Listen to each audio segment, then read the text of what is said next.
Assalamu alaikum wa rahmatullahi wa barakatuh.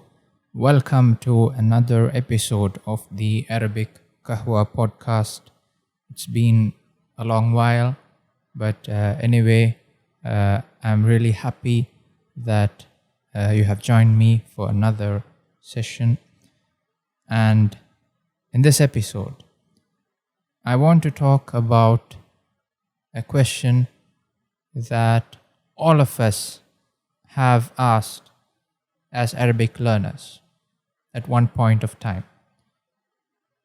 And this is a question I see all the time on Facebook groups, Arabic forums, emails on the website, everywhere. How long is it going to take me to learn Arabic?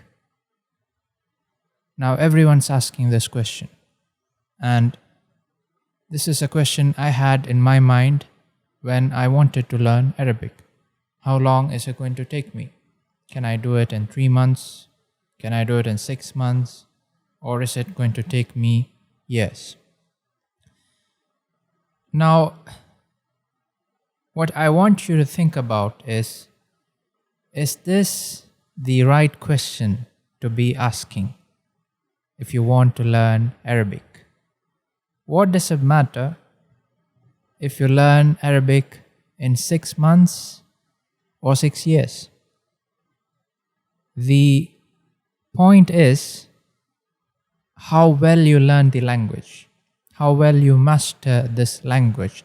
That is the thing I think you should be concerned about. How well am I going to master this language? How far am I going to go in this language? What is the process that I'm going to follow to keep improving my language? Now, this obsession with the time it is going to take you to do this, where is this coming from? And the conclusion I have reached is that it is basically a lack of patience. Now, as human beings, we have this characteristic that we want everything to happen as fast as possible. Now, this is something that Allah talks about in the Quran. He says, خُلِقَ الْإِنسَانُ مِنَ الْعَجَلِ. Man is created from haste. And the meaning of the verse is that hastefulness or the lack of patience is a defining characteristic in the human being. So, people want to achieve things as soon as possible. خُلِقَ الْإِنسَانُ مِنَ الْعَجَلِ. So, you can find videos about, learn Arabic in days, learn Arabic in months. It's not just Arabic, it's anything. Whatever skill you're looking to acquire or whatever you're trying to do, the shorter the time frame that you present, the more people you tend to attract. And this is basically human nature. And this is coming from a lack of patience. Now, I want you to switch from this perspective, because in my experience, this kind of approach is not going to benefit you in the long run. Yes, if you make a very good plan and work very hard for the next 6 months, you're going to get exceptional results. But, there are two ways that you can go about this. You can, race against time and really tire yourself out and stick to a very strict schedule and, keep pushing yourself. And most probably at the end of it all, you're going to burn yourself out and you're going to give up on the whole thing. The other approach, which I recommend, is that you turn this into a passion of yours. And you can do this when you start to enjoy the process instead of just worrying about the end result. You know, subhanAllah, like if I talk about my personal experience, when I work with all these projects, now I have a lot of Arabic projects that I am working on. I want to make tutorials, I want to make resources and videos and all that for beginners and people who want to learn Arabic. So naturally, I want to make them very good. I want to, get it out there. And the first instinct that I have is to try and make it as fast as possible. And as soon as I start a project, I want to finish it as soon as possible and get it out there and see, what the response is. And I want to hear, what you think about it. But then, subhanAllah, I realized when I do this, I'm going to sacrifice on the quality of it. But on the other hand, if I just resist that urge to do it as fast as possible and really try to enjoy the process instead, I start just thinking about the lesson I'm making one at a time, and I just put everything into that one lesson, and I just, put everything into it and give myself into that one thing that I'm working on, and just forget about the time and the deadlines and finishing the project and all that.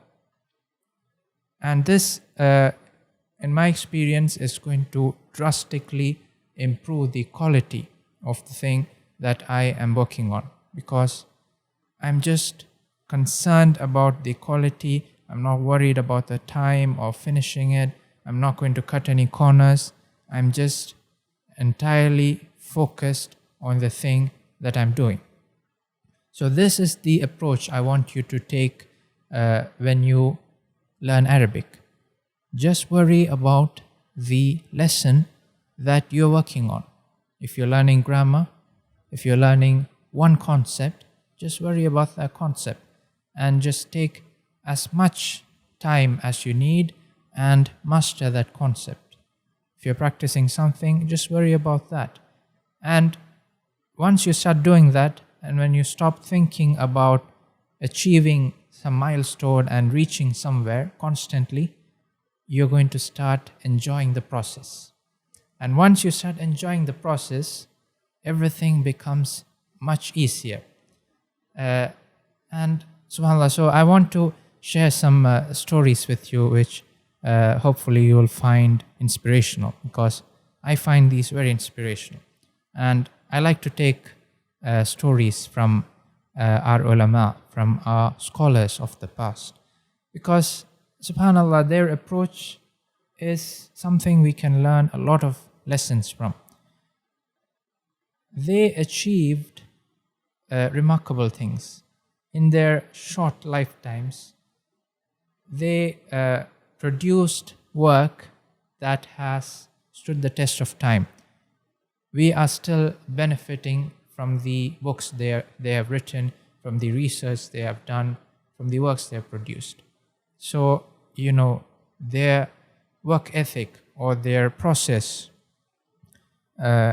is something we can learn a lot of things from.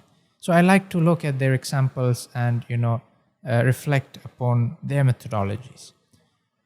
And what I find is all of them, they had a lot of passion in their work, and they were not worried about deadlines or, getting a lot of work done or finishing things. But they happened to get a lot of work done. But if you look at them, they were not worried about finishing as many books as possible. They were just worried about, gaining knowledge and acquiring knowledge and, passionately seeking this ilm. And you can find this in so many stories, subhanAllah. So I was going through some of these stories, and some of the stories that really struck me. are the stories of Imam Shafi'i. First of all, Imam Shafi'i, he was a Qurashi. He was from the Quraysh. He is an Arab. And when he was very young, he had memorized the Quran, and he had already started learning. They sent him to the tribe of Huzayl. The tribe of Huzayl was a tribe of the Bedouin Arabs. Why did he go there? He went there to refine his Arabic. He already spoke Arabic, but he wanted to refine his Arabic. So they had this custom where they would go to the Badia, to the desert, and live with the tribes in the desert, because they used to live in the cities, and in the cities the language was not as pure because there is a lot more assimilation in the cities. So when you go to the Badia, they used to memorize a lot of poetry, and they used to speak the pure Fusha. So when they used to send their young children to the Badia to improve their fasaha, their eloquence, and their mastery of poetry and the language in general. So Imam Shafi'i went to this tribe of Hudayl. But the thing that amazes me is, subhanAllah, according to Ibn Kathir, Imam Shafi'i spent 10 years with this tribe. And in another report, he says 20 years. So, just put these things into perspective. Imam Shafi'i is already an Arab. He wants to refine his Arabic, and he spends 10 years. He's not worried about, I'm going to lose 10 years of my life. I can learn so many other things in 10 years. So this is really passion versus, a lot of pretense and, saying, I've read all these books, I've memorized all these books, I've done this and I've written books. They were not worried about these things.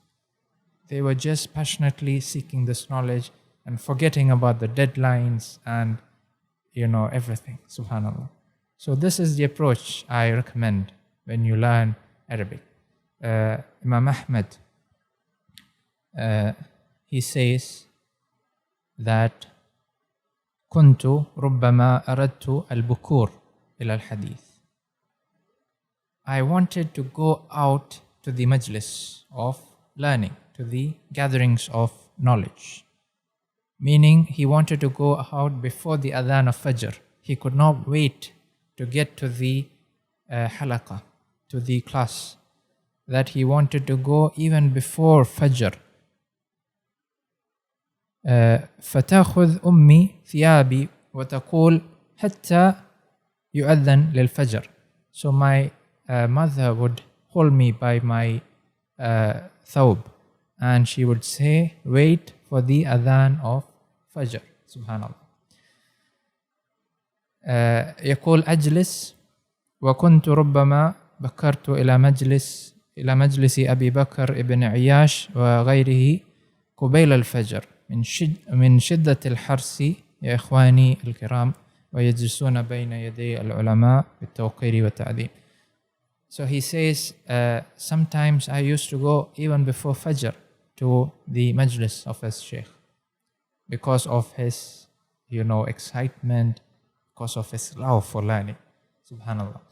So, just put a lot of passion and love into learning Arabic, learning Islam, learning, whatever projects that you are working on.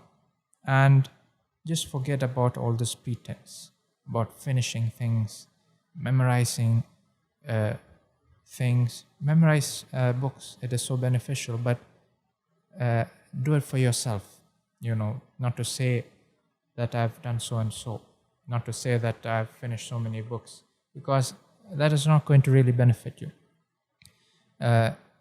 So this approach is something you're going to enjoy a lot, and at the end of the day, it will produce a better quality of work. So this is my sincere advice to you, and this is what I found personally. And if you look at the hadith, I want to end with some of these hadith about this topic. The Prophet ﷺ specifically talked about this quality which Allah allows, being gradual or being circumspect and not being hasty. So in this hadith, a man came to the Prophet ﷺ, Al-Ashaj ibn Abdul Qais. And the Prophet ﷺ, he said to him, Inna fika khaslataini yuhibbuhum Allah, al-hulmu wal-anat. You have two qualities. The Prophet told him, you have two qualities that Allah loves. Al-hulmu wal-anat, forbearance and circumspection. Forbearance and circumspection. So this is the opposite of haste. So, this is something we need to work on.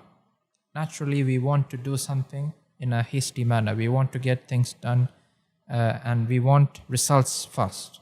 So you need to, control this urge and be circumspect, be patient, and, focus on the quality, have passion in what you do, and enjoy the process. And inshallah, you're going to get beautiful results very soon. Bi-idhnillah.